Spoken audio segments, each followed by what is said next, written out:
tomato update. So over lockdown we've been growing some vegetables, and as we're moving into autumn our plants are starting to look a little sorry for themselves, and we've got a lot of green tomatoes. So I thought I'd use my scientific know-how and see if I could ripen them. So what we're going to do?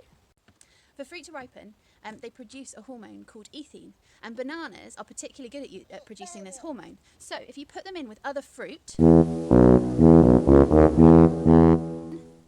they can ripen the other fruit. What's that? What's this? Very good. Can you put it in the box?